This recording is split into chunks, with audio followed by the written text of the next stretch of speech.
Daawwattoota hordoftoota keenyaa bakka jirtan mara salamtaan teenisii naa geessu jecha ji'a ramadaanaa ji'a kabajamaa keessa guyyaa 10 gaarraan tana kanuma godhachuudhaan magaalaa Sana'aadhaa Yaman jechuudha kan itti argamnu. Naannoon kun Shaara Akoolaan yookaan Qisman Amirii cinatti kan nuti argamnu mana Ummi Aliidhaati. Akkuma gaa na cinatti argaa jirtan kana daa'imman hedduudhaatu na cinatti argamaa. Ammallee as nu bira hin jirre mana kan keessa biroos hin jirani.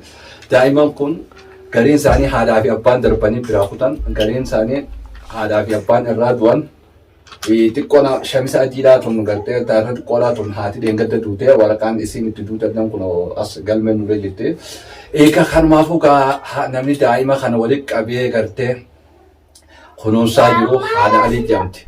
Meegaa gaafii fi deebii isii wajjin kan goonu tahaa rakkoo isiin irra jirtu gartee waan ijechuudhaaf gartee rabbi sodaadhaa daa'ima kanaa wajjin gargaaraa waan jechaa jirtu. Meegaa amma gammaa isiidhattiin isin deebisaa isiin waan jettu walumaan dhageenya. Kanaafuu hanga xumura sagantaa keenyatti nu faana turan afeerraa kana qopheessan qophii tanaa boona birraadhaati. Ogeessi kaameraadhaaf illee hiyyatti argamaa Abdullaasir Mahamma waliin ta'uudhaan qophii kana kan isin biraan geenyudha. Hanga xumura sagantaa keenyatti nu faana tura. Haadhaalii wala ji'a ramadaanaatti irratti si gahe. Arraa ramadaana eega fuunee guyyaa kudhanii oolchine jira. Alhamdulillah jennaa bara deeggartaallee asuma wajji soomanne arraas rabbiif galanne haa ga'u deebineetuma kun wal agarre. Arra immoo waan addaatiin wal agarre. Rakkoo ati keessa jirtu numa akkasitti dhiyaatu malee namni kun quban qabu. Mee daa'imman kun guututti haadhaa fi abbaan eessa biraa kutamne? Daa'imman kana kan isaa baatii amata takkaa dhufe. Isaa dalatee guyyaa takkaatiin fuudhee darbanii. Baatii jaha dhuftee. Xiqqoon tune? Haati hoo? Haati duute. Haati Shaara Akoolaan duute sanii? Dalalatti irraa duute biyya kana waan akkamni mootummaan gaheen waan hin jirreef akka malee godhanii duute haati dhaltee guyyaa takkatti duute haati. Mana akkamatti duute jechuudha? Mana akkamatti duute. Haati warra isaati sila? Haati warra machaaraati. Machaaraadha. Abbaallee warra machaaraati. Abbaan hoosii jiru? Abbaan gajiru mutan ofirraa hin galfadha jeeti, ni galfadha jee, ni dalaga jee, kutee achumanuu karaa kutee hodhamnee hin jiru. Guyyaa tokko ilmootii jettana jee as deebi'ee ilaalle? Dhufnee gaaluma jiru kattee ammaata tahee ta'uudhaan mala jee. Laachifata hojjaadhaaf noo? Kun amata afur jira ammaan tana. Haadhaa fi abbaan hoosii jiru? Abbaan amata lama dhufne, haadhanii hun agarraani. Haati takkaan agarra jechuudha? Abbaa amata lama jiraan arge. Darbitee biraa deemte jechuudha? Haati darbitee deemte, isaa baatii sadiitu darbitee jira. Abbaanis gaadhii irraa akka godhu dhabeeti. Kanneen horreen cinatti argaman kun? Hundura haaluma akkasiitiin. Kun araba adiillee jira keenya qabaa miti. Ilmaan hedduudhaatu jira. Warreen amma kana malee kan biraa kan jiranii jira ammaas? Kan jiranii jira. Warra algaarrirraa gaddeebi'ees akkasuma jiranii namni garaa fixanii kan garaan guutuudha. Garaa osoo fettee quba hin qabnetti biyyarraa deeman. Hoggoos dhufanii garaan guddatee khalaas dalagachuu hin danda'anii rakkoo adda addaatiin dallaalli gaddeebisee isaanii rakkoo sanirraa hoo jiru gaa maallaqa isaatu gaafataa jechuun kun ammallee kan garaa qabdu baatii sagal garaa qabdu ture bira jira. Kana hunda jireenya hunda sumaa danda'ee taa'u jiraan jechuudha. Kanuma danda'ee jira bara 2014 eegalee ijoollee kana kunuunsa. Arraa jechuudha hoggaas hodhaniif deemte jechuudha. Warra bitaakaa qabu malee yoo inni warra bitaakaa hin qabne kunuunsitu. Warrummaan bitaakaa qabu kanaaf yoo inni sirnaan ni gargaara akkuma islaana. Warri ammaan tan akkanatti ilmaan haadha kun warra eega bitaakaan dhaabbatte biyya kana seenee. Warra booda kan dhufu jechuudha. Bitaakaan eega dhaabbatte kun bara 2010 akka dhaabbatte eegas booda bitaakaa namni fudhannee warra eega sesseene warra kuni. Warra bitaakaan qabne damee ijoolleedhaan wajjin dalaga gaafadheetti waraqaa isaanii itti galchee ijoollee waraqaaleen isaanii cinaallee inni bira jirti malafa kiyya keessas akkasuma jira yoo inni dhaasni jirti oomni hanga ga'uutti galchee jira akkasitti yoo inni jette warra bitaakaa hin qabne haadhaa fi abbaan bitaakaa hin qabne kunuunsu nu jira gargaaruun darbinaan jaan dhufanii darbinaan jaan malaa manaa dhufanii firraa facaasinaan jaan anis gaanamaa isatti facaasaa jeen saba kiyyaa daa'immanii isatti facaasa jeetiin firraa gurguddisee akkasumatti haalli kun itti fufaatuma deemutti jira dameen ijoolleedhaa STF waraqaaleen ijoollee tanaa hundi bira jirti. Aqiral haaraadhaa koominitii Oromoo irraa bakka iyyuu irraa fixee mootummaa Yaman irraas fixee kaniin geessee mala fakkiya keessa na jira jechuun yoo inni. Sanya bitaqaa isiidha sammee. Ijoollee tanaati. Hattee fuudhanii hattee illee kalee fa'aa gurgurachuu jira biyya kana saniifin akkas namaan ja'anii. Akkasitti saniifin waraqaa mootummaadhaa fi bakka iyyuu irraa fixee laayyoonni itti galchee amma taafur beeluchisee bira jirtu waraqaan ijoollee tanaa guyyaa takka nan gargaara jechuudha beeluchisee. Egaa daawwattoota hordoftoota keenya akkuma akka jirtan kun xalayaan kan koominitii Oromoodhaati. Kan achirraa barraa'ee jechuudha. Daa'imni kun dhalatee kan guyyaa tokkooti miti. Guyyaa tokkooti jechuudha.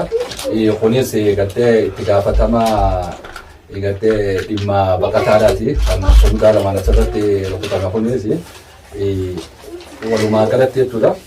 Xalayaan asirratti harka yeroo argattan kun kan koominitii Oromoo irraa kenname jechuudha. Ragaa qabeessa jechuudha. Haati akka duutee asirratti kun amma kan horii du'aati. Kan kennameef jechuudha yookaan hayyama awwaalchaa jechuudha. Kunilleen waraqaan guutummattuu afaan Arabiidhaatiin barraa'aa jira. Kunilleen sanii jechuudha. Kun gartee waraqaa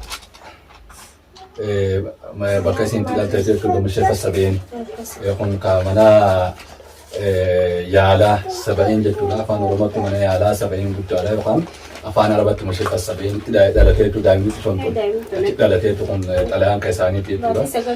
Egaa daawwattoota hordoftoota keenya gaafii fi deebii haadha Alii wajjin taasisaa jirru ammallee akkuma itti fufeetti jira.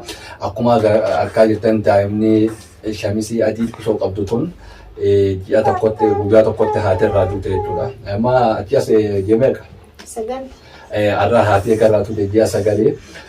Walumaa galatti egaa haati Alii wanni jechaa jirtu daa'imni kun Oromoo irraa dhalatee facaasuunis natti ulfaate. Kanaafuu anumaatu mana kiyyatti ilmaan kiyyaa wajjin kunuunsaa jira. Akkuma beekan haati Aliitis haadha ilmaaniiti. Kana gubbaadhaan ilmaan dira kana kunuunsaa jirti. Kanaafuu egaa haalli an keessa jiru ilmaan kanaa wajjin hedduu natti ulfaatee jira. Na dhaqqabaa na bira dhaabbadhaa dhagaa hawan isin jechaa jirtu. Mee ammallee gaaga'uma isittiin isin deebisaa. Dhimma abbumarraa baasan jedhanii gaamee waan isin jettu walumaan dhaganya. Mee gaammaan tan akka ati jechaa jirtu daa'ima dila kanaa wajjin ilmaan kiyyaas amma ilmaan kiyya ammas keessaa hundi jiranii. Kanaa wajjin ammallee dubartii garaa qabdu tan daangaarraa gad deebitee saaruu kaan miidhamtee hedduu jira. Kana hunda waliin qabeetiin jiraachuu jiraati. Oromoon na qofaa miti rabbi sodaadhaan cinaa dhaabbadhaan ammati kan ammaa jechaa jirtu jechuudha. Mee kanarratti uummata maal jechuu feeta? Ummata waan hin jiru ta'anii akkoo lafa moodaa as keessa akka itti dhuftee jirti. Itti biyya lolaati. Gaafa jireenyi nagee ani nama akka illeedhaan hin geenye kophaatti jaalasiin ga'e ilmaan kana. Ammaan tana gaa namni heddummachaa dhufaa jira. Nama kana gaddeebii hin jettuuni. Agaraa qabdu dhufate ilmoo jiituun deemtu jira waan aannan obaastu hin qabne bakka ciibsitu hin qabne. Yani akkaan jiruun dhabeetiin gaa jireenyi biyya gaafa dachee nagee ani jiraachise amma harka xiyyaarra furdatti. Amma iyyachuu keeti jechuudha. Harka xiyyaarra furdatti callee gurra cuqaallachuudhaas ni dhufti. Yoo ni cisaare ni dadhabee ommiidhaan ta'ee masqalee ni dadhabee gargaarsallee na beekanii naan jee na ommiidhaan. Nallee gargaari naadhaa. Warra isaanii barbaadeetii warra biyyaa namni bakka biyyaa ba'e hedduudha. Warra isaanii maqaan isaanii warra isaanii hunda maqaan na bira jira. Warra biyya isaanii barbaadeetiin ganda isaanii isin beekanna akkasitti narraa galchaallee jee. Gargaarsa ibsina raawwan barbaadu narraa galchaadhaan jee. Na jala callisanii yoo innis akkasitti calliftee akkasitti kaniin amma hanqala qofaa miti kaniin ergellee ni jira. Qayyoon illee quba qabdu. Jabuutitti illee taqabanii hidhaa jirtutu jira. Quba qabdu jabuutidha.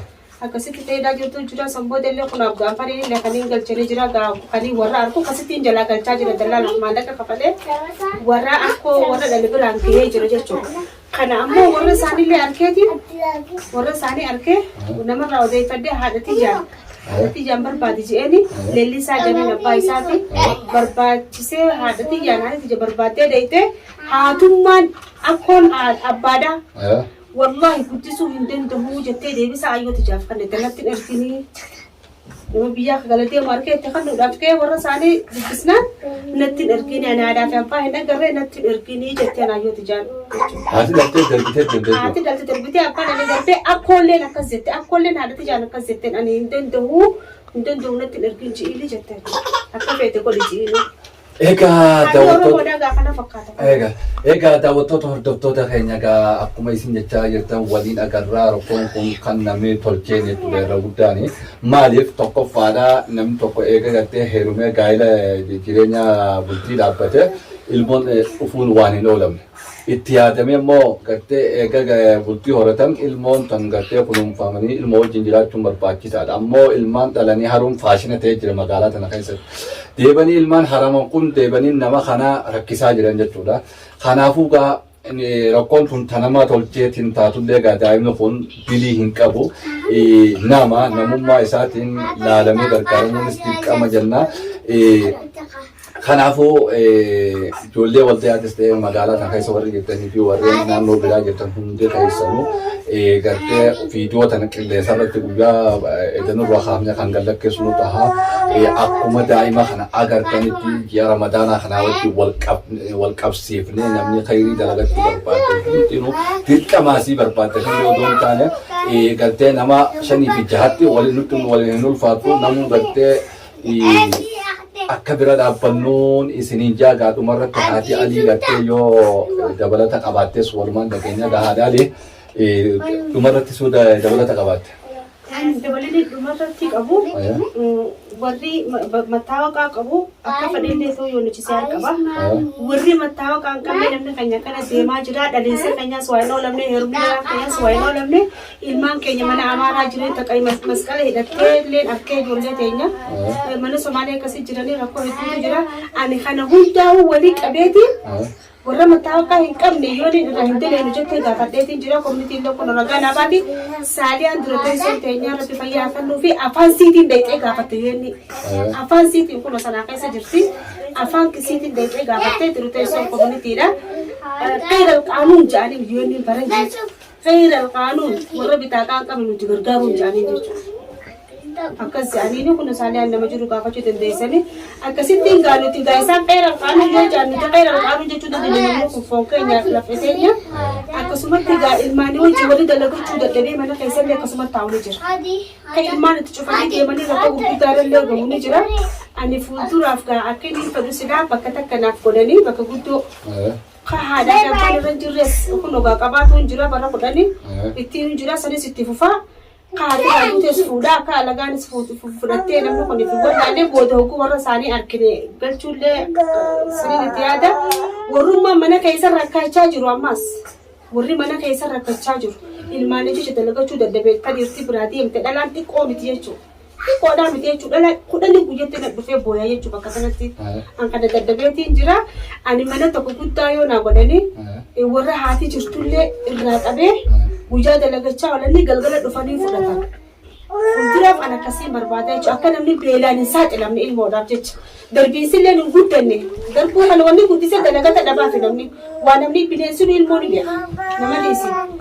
Ani irraa qabee ilmaan sanaa keessaa irraa qabee naannoo isaan itti dhiyaatanitti illee mana fakkireessee irraa qabee namarratti godhee haati haadhotii jiru deemtee akka dalagattee ilmaan kana hanqee firaa galchuu danda'anitti ilmaan isaanii. Kanaan daansaa qabaana. Egaa hordoftoota keenya akkuma isin jechaa jirtu ammallee hamilee fuula duraati kan isin himaa jirtu. Gartee namni Oromoodhaa gartee hedduudha akkuma hedduu taana kanatti wal cinaa yoo dhaabbannee rakkoonni furamti daa'ima kana facaasnee kan gartee ganda Amaara galeetiin Amaara ta'ees ganda Somaalee galee Somaalee ta'e kan Araba ta'ellee ni jira gandi Arabaa furatee guddisaa jiru jira amma amma tokko 5 ol akkanaatu jira jechuudha. Kanaaf gaa walumaa galatti oddoo gargaarsa harkadhee Oromoo irraa garmaa yoonichi harii waan hin dhabee jiruuf gama Oromoo irraa harkadhee mana tokko bal'aallee naa godhanii daa'ima kan oolmaa daa'immanii fooyyeessee haadholeen tun ilmaan kaayyattee deemtee carraaqqattee ilmaan kana akka guddifattu filaa godhuun hin danda'a. Kanaafuu an harki kiyyaas qallaadhaa. Kanaafuu yoo na bira dhaabbata wanni kun rakkoon kun inni furamaa waan jettu kaaftee kanaaf gaa hunda keenyaa wal nu gaafachiisa. Egaa daawwattoota hordoftoota keenya gaa qophii arraan gama mana haadha alii ramadaana guyyaa kudhanii sababeeffannee achi dhaynee goone kanuma fakkaataa ogeessi kaameeraa kiyya Abdunaasir Muhammadii qopheessaan qophii kanaa goona birradhaan. Kanaafuu gaa akkuma jalqaba isiniin jannatti gartee dhimmi kun dhimma keenya hundi keenyaaf alaa fi keessa bakka adda addaa Oromoonni jirtan viidiyoo kana isin biraan gahuu teenya isii tana bira dhaabbadha daa'ima kana wajjin akkan saaxilamne dhugumatti yooma isiin tun otoo daa'ima kanatti kan daa'imni kun tuutti addaama faca'ee jechuudha. Kunis kalee keessaa gurguratanii kanaafuu waa hedduudha oolchitee akkuma isiniif dandeessite waa hedduu oolchitee amata meeqaa siin geesse bara 2014 irraa akka lakkoofsa faranjiidatti eegaltee har'a amata 10 yaana kanaafuu bira dhaabbadhaan dhaamsa qophii keenyaa kan xumuraatiin isinijaa wassalaamu alaikum wa rahmatullahi wa barakaatuh.